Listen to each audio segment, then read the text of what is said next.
Today in Algebra 1b, we're going to start to look at quadratic functions. And not only that, but how to find their line of symmetry, or sometimes people call it an axis of symmetry. And also how to find the vertex point. And again, it doesn't matter with the vertex point if you're finding the minimum or the maximum, but they want you to be able to identify that value to help yourself graph. So let's take a look at a few problems. So first of all, remember a quadratic graph is one of those graphs that looks like this horseshoe shape. It can open up like this, or remember, it can also open down. Now this point right here is considered to be the vertex. Again, if it's flipped this way, this is going to be considered to be the vertex. Whether it opens up or down, it will have that line of symmetry that goes right through the middle of it. Now that line of symmetry, because it's a line that runs up and down, has to be an x equals equation. And they actually figure this out by using the a and the b value in this formula to be able to solve for what x is. Then, to be able to find the vertex point, because I know it's got to be on this line, the x value for this point has to be whatever I found here. So this is going to go in for x, and it's going to be kind of a plugging in thing. We're going to plug in what we get for the line of symmetry, and what we get back out is going to be the y value they give us. Now we're going to do a couple examples so you can get the hang of this. But really all about looking at the equation and being able to identify a, b, and c. So let's take a look at our first one. On this one, they'd like us to find the line of symmetry in the vertex. So far, not even asking us to graph it. They just want us to be able to identify it. So in this one, my first job is going to be able to identify a, b, and c. Now, a is the number that comes in front of the x squared, so this one's -3. b is +6, and c is 5. So to find the line of symmetry,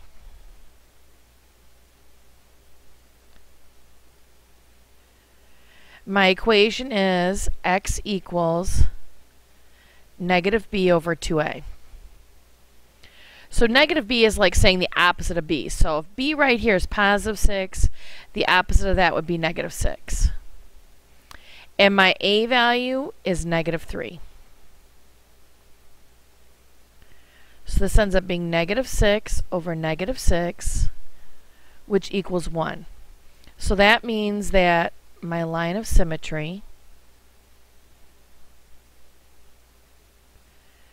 is going to be x equals 1. Now that's the first part of what we're going to do. The second part to what we're going to do has to do with finding the vertex. Now I know when I find my vertex, because it's got to be in the line of symmetry, the x value is going to have to be 1. We already know that. So our job now is to figure out what the y value is. So I have this equation, y equals -3 x squared plus 6x plus 5.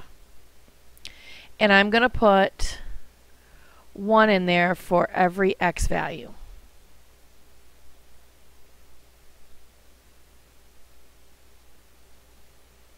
Once you get that in there, then it's just plugging those values in right there to your calculator, just the way it's written, to be able to get your answer.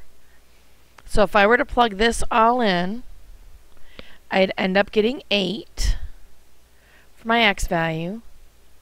That goes in here for your y, or excuse me, your y value.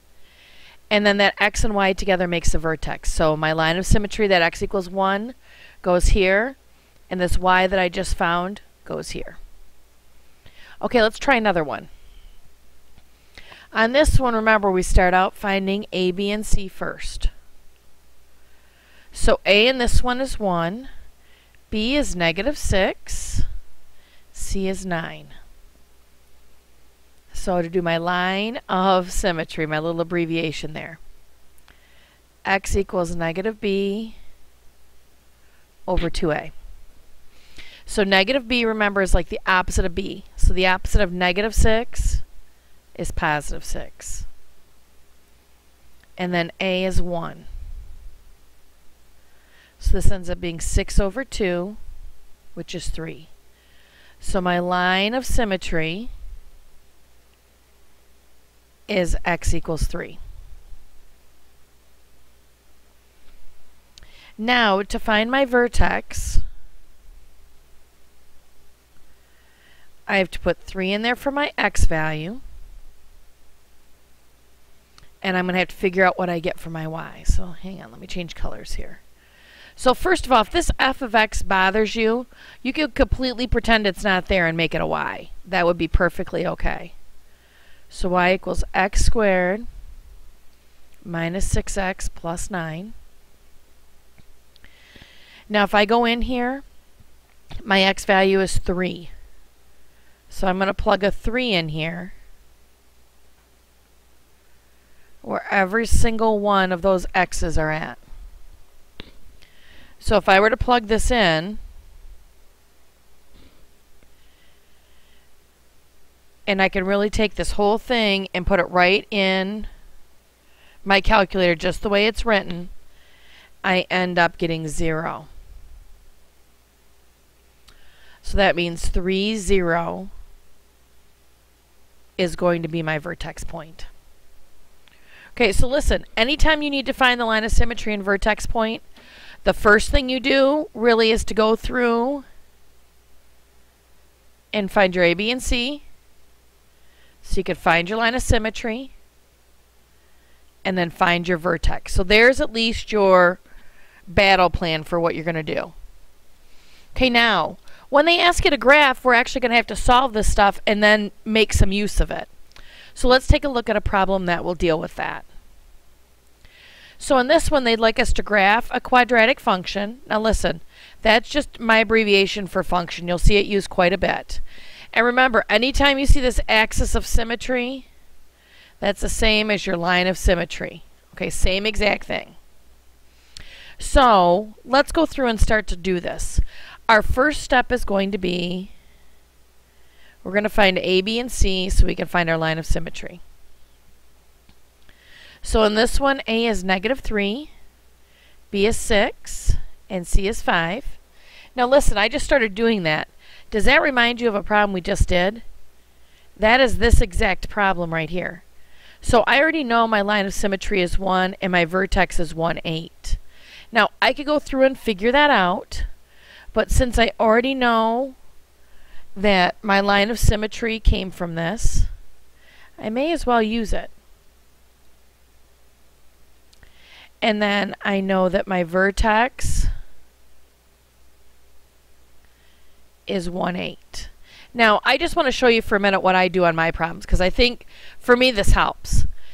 First of all, x equals -1 or equals +1 is going to be on this line right here going up and down. So I'm actually going to highlight it and use that as my line of symmetry. That really helps me when I start to think. Okay, and I have the point 1, 8, which will be right here. Now, I do want to tell you, remember this value right here, if that's -3, that means it opens down. So that means I should anticipate that I should have a graph that looks like this. Now, the other thing that I want to point out is I want us to find our Y-intercept. And I don't know if you realize this or not, so I want to point it out. In this equation, if it is in y equals form like this one is, this last number right here is my y-intercept, which means that if I were to look at that point, my y-intercept would be 0, 5. So that means 1, 2, 3, 4, 5. Here is a point. Now, I want to just remind you, remember we talked about this line of symmetry? Cuts down the page, and if I were to fold on that, my graph would go from this side and sits right on top of it on the other side. So they're mirror images of each other. So if I have a point that's here, that means I have to have a mirror image that matches up with it here. Okay, now if I'm looking at that, now I have enough to graph. As long as our line is not centered on the y-axis, finding this y-intercept will give you another point to help you graph.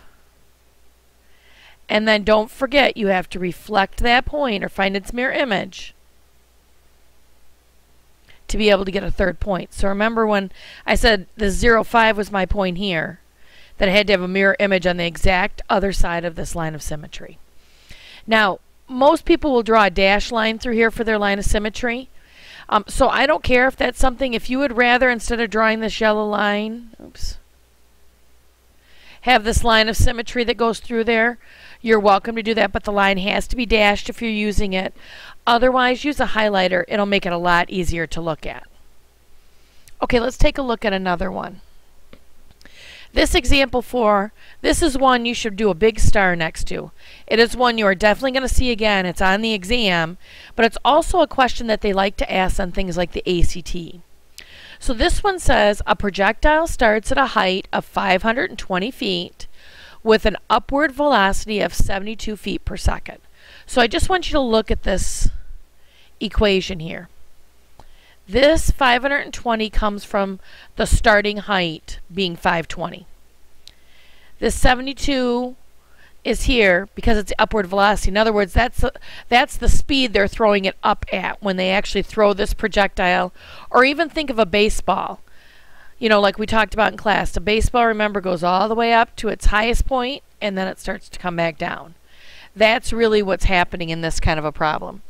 The only difference is they're telling you, like if this were a little cliff and this was my little dude throwing the whatever it is, that this is actually 520 feet off the ground. And it's going to get thrown. So it says that if I have this projectile, they want to know how far above the ground it will go. In other words, they want us to find this maximum height per piece right here. Now to find this maximum, that really wants us to find the vertex point. So we're going to use the same stuff we used in the other one to solve this. So A is negative 16, B is 72, and C is 520. Now normally I do this kind of an equation.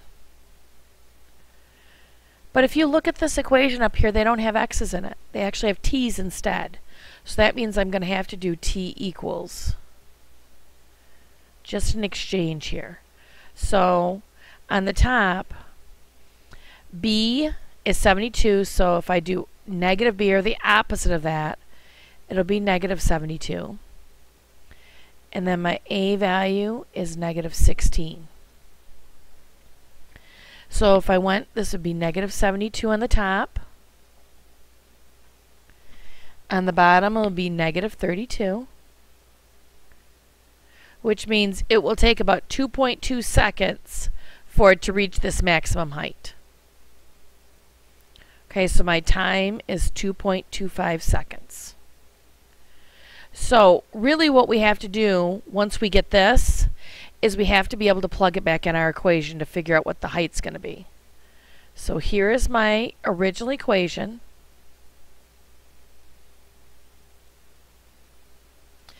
And I'm going to have to plug in 2.25 in both of these two spots. So h equals negative 16, 2.25 squared, plus 72, 2.25, plus 520. So if I were to plug this in my calculator, just this part right here, I would end up with h being 601. That means that the maximum height that this would reach would be 601 feet. Now these projectile problems are ones they like to do. And so you're going to have to know how to deal with them. Whatever velocity you get is going to go in here. Whatever starting height you get is here. So if it actually starts at a height of 0 because it's on the ground, you won't even have a number here for that 520. Now, some people often ask what this negative 16 means. So think about it. If I throw a projectile out of my hand and it goes up, what's the only thing that acts on that projectile once it leaves my hand? And that would be gravity. So this negative 16t squared will be in every one as long as you're talking about feet and gravity.